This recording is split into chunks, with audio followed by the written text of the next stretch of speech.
Recordar es vivir, y Carlos González Gamio nos refiere a los inmigrantes en los albores del siglo XIX. Hablo de inmigrantes de Francia, de España, de Arabia, del mundo árabe más bien, del mundo judío, de los barcelonetes, en fin.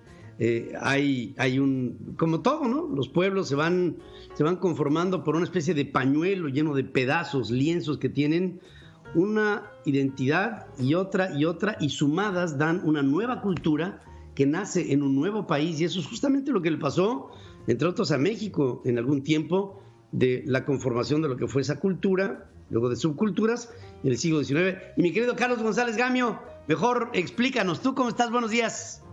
Buenos días, mi querido Pedro, te mando un abrazo muy querido a ti y a nuestro numerosísimo auditorio de todo el mundo.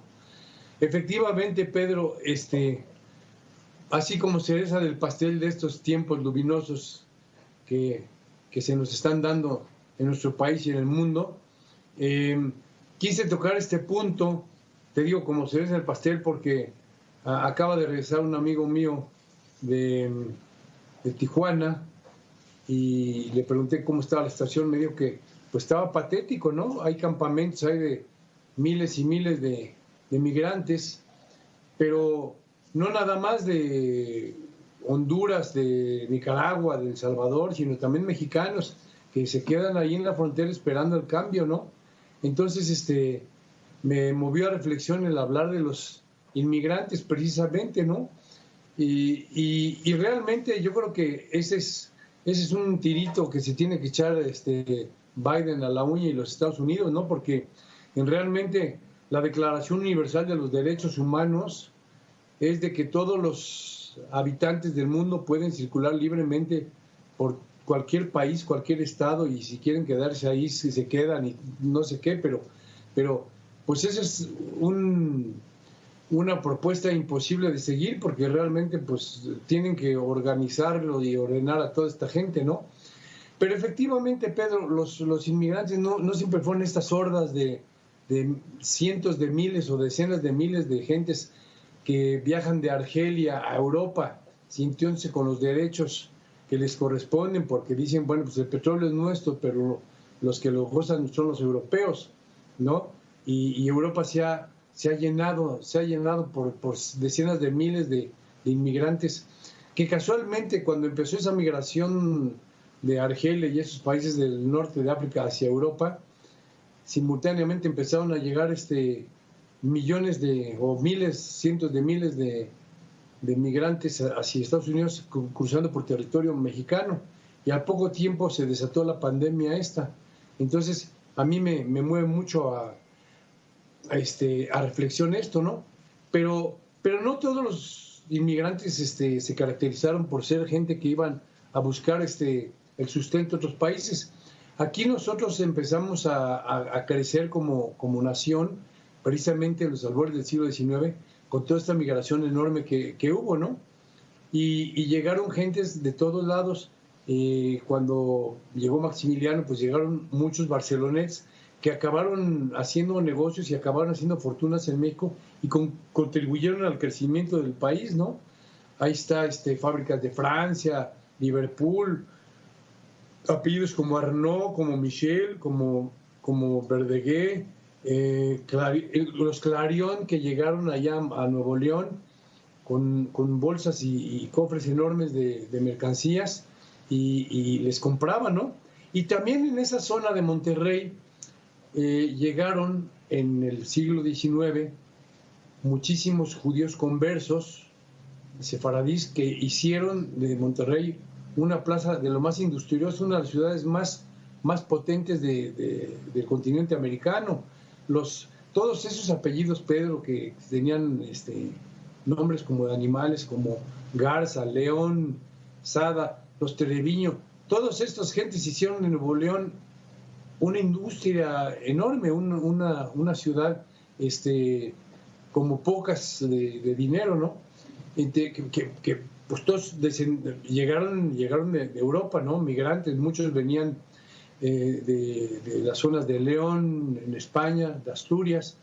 Y si hablamos de asturianos, acuérdate tú, todos estos migrantes que llegaron a hacer la América.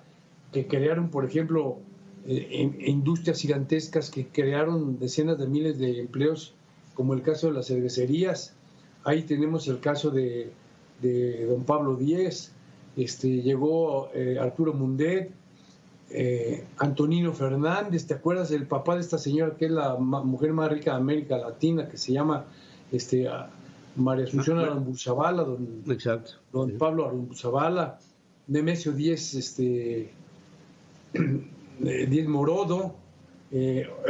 Después, en el caso de los laboratorios, llegaron migrantes de España como Antonio López Silanes, que creó toda una industria farmacéutica que se distribuye los productos inclusive a Europa, a todo Centro y Sudamérica.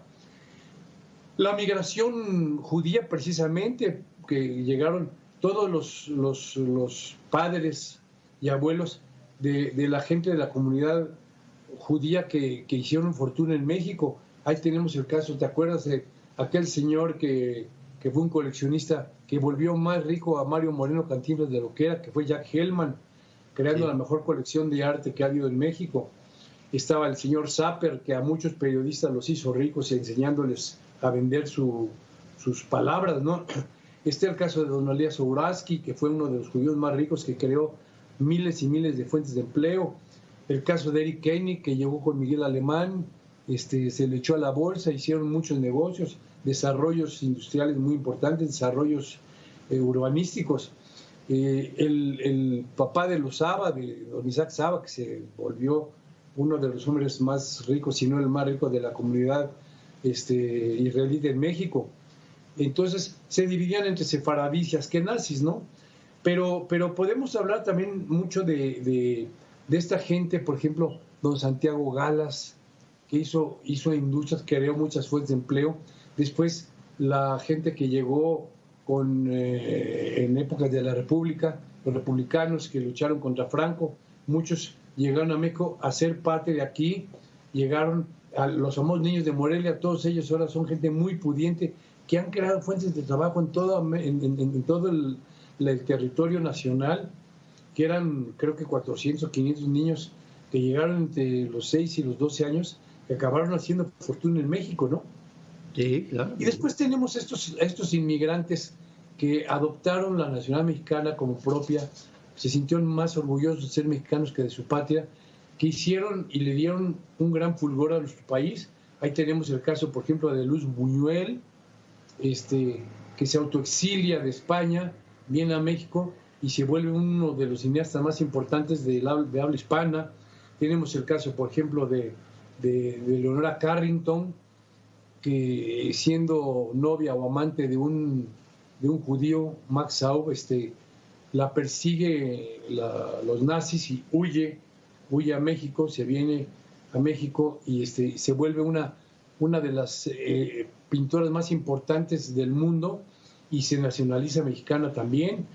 Igual ocurrió con Remedios Varo, una española exiliada que se viene a México y adopta la nación mexicana y adora a México más que un mexicano, como su propia patria, y su obra más importante la desarrolla en México.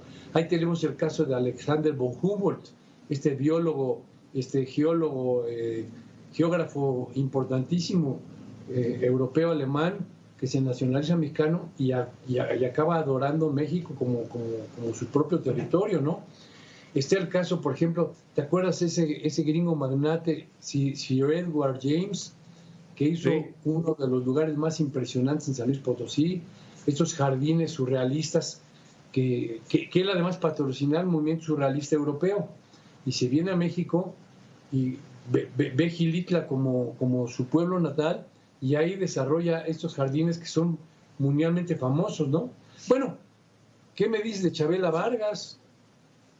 Chabela Vargas, una cantante folclórica, me parece que era guatemalteca, llegó a México y se enamoró de México y se quedó en México y se hizo mexicana y pues su obra como cantante pues la llevó a cabo aquí en México. De aquí se escuchó en Japón, en todo el mundo.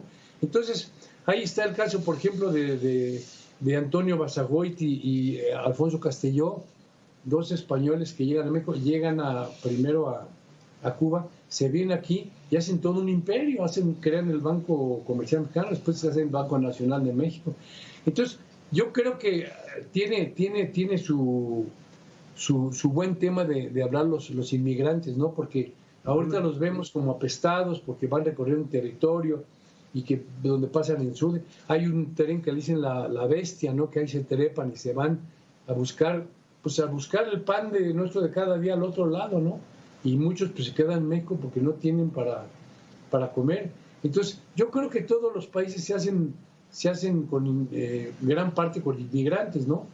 El propio Estados Unidos, pues si tú ves... Claro, imagínate.